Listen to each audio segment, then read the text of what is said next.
Hello everyone. आज हम discuss करेंगे एक प्रॉब्लम जो न्यूटन को भी पागल बना दिया था फिजिक्स के लिए।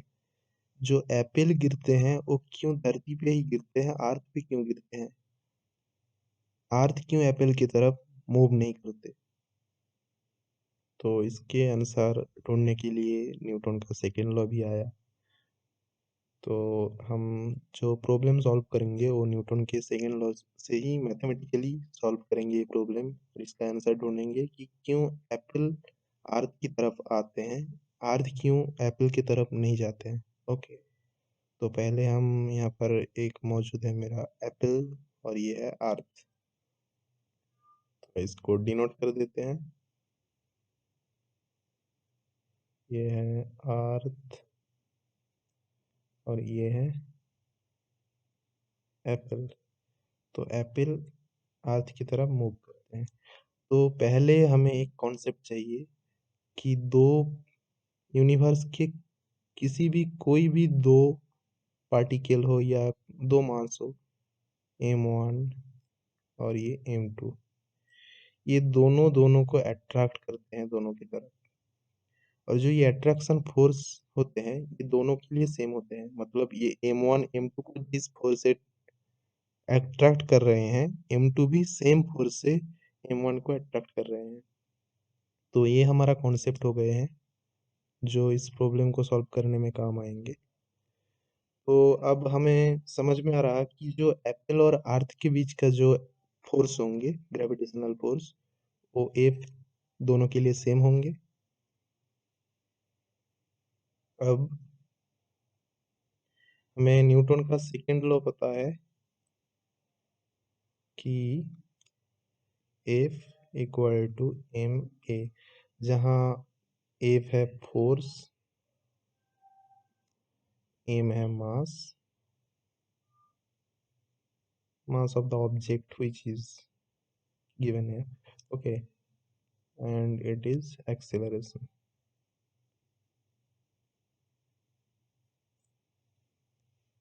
तो यहाँ पर हम समझते हैं कि सपोज एप्पल का मास जो है स्मॉल एम और अर्थ का मास है वो कैपिटल एम।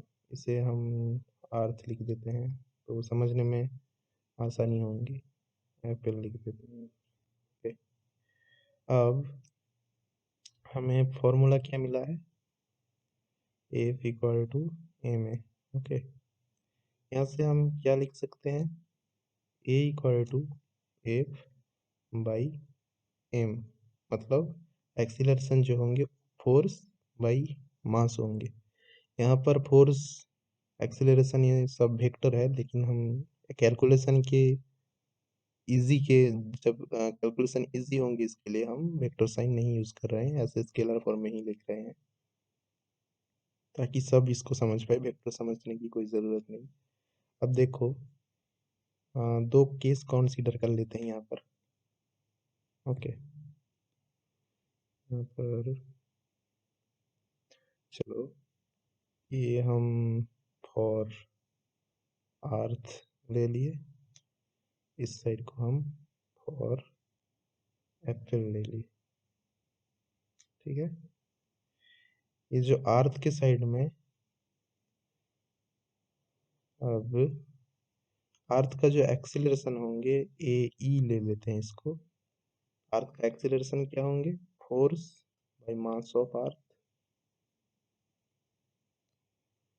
और जो एप्पल का एक्सीलरेशन क्या होंगे? ये ए ले लेते हैं इसे, मास ऑफ एप्पल। ठीक है, तो आप देख पा रहे हो जो एम है अर्थ का mass, very very very greater than apple का मास। एम ई मतलब M earth M apple, mass जो है अर्थ के वो बहुत ज़्यादा है एप्पल से।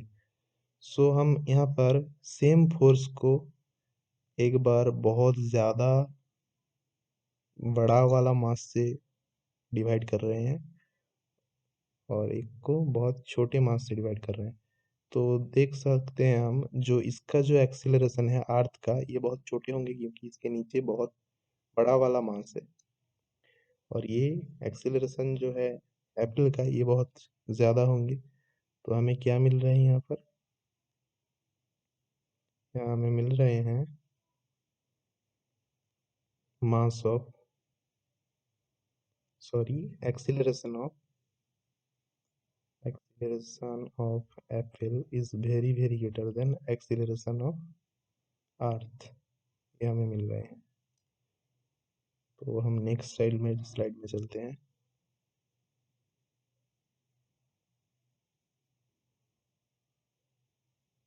अब देखो हमें मिल गया क्या?